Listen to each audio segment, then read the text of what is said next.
Cintaku terhalang uang panai bagian 1. Malam semakin larut, namun mata ini enggan jua terpejam. Anganku menerawang jauh mengingat segala hal tentangmu, tentangku, tentang kita yang pernah tertawa bersama.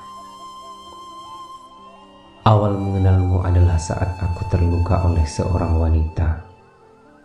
Untuk meredam rasa sakit itu, aku mencoba mencari pelarian. Dan kebetulan pada saat itu salah seorang teman memberikan nomor handphonemu padaku. Tanpa pikir panjang lagi, aku mulai PDKT, mengirimimu pesan singkat, menelponmu, dan kemudian mengajakmu ketemuan. Setelah beberapa waktu kita pun akhirnya jadian. Pada awalnya engkau sangat cuek, begitupun pula denganku yang mulanya hanya menganggapmu sebagai pelarian cintaku. Bahkan saat itu, aku tidak segan menduakanmu dengan perempuan lainnya. Lama-kelamaan semua kebusukanku terbongkar dan engkau pun memaksaku untuk memilih. Tentu saja pada saat itu aku memilihmu, meskipun di belakangmu diam-diam aku masih saja berhubungan dengan wanita lain itu. Seiring waktu berjalan, dengan semua yang kita lewati bersama, aku mulai menyadari bahwa engkaulah wanita yang aku inginkan. Engkaulah yang kuharapkan mencabut ubanku di masa tuaku nanti. Saat menyadari itu, aku tak lagi berhubungan dengan perempuan lainnya. Aku memang bukanlah lelaki yang sempurna. Sikapku yang egois dan pemarah seringkali membuatmu menangis. Meski engkau gadis yang keras kepala, namun sisi lembutmu sangat manjur untuk meredakan amarahku. Pertengkaran sudah menjadi hal yang lumrah dalam hubungan kita. Saat engkau yang marah, maka akulah yang membujuk. Dan pada saat aku yang marah, maka engkaulah yang merayu. Kukira tak ada satupun pria di dunia ini yang mampu berlama-lama marah padamu. Sebab suaramu yang indah dengan sangat ajaib mampu memadamkan amarah dalam sekejap.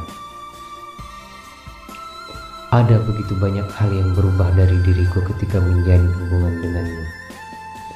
Aku yang dulunya emosian mulai belajar lebih sabar karena takut kehilanganmu. Aku yang dulunya egois dan bertingkah semauku mulai menjadi lebih toleran terhadap keinginanmu. Bahkan seringkali aku ingin pergi ke suatu tempat, namun engkau melarang. Aku pun mengalah dan mengurungkan keinginanku. Ketika engkau memanggilku, aku berusaha untuk segera datang kepadamu.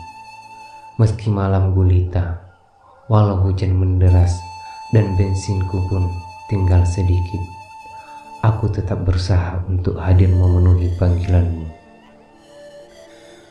Saat engkau punya masalah, engkau tak segan untuk berkeluh kesah dan menumpahkan semua tangisanmu di pundakku. Begitupun pula denganku.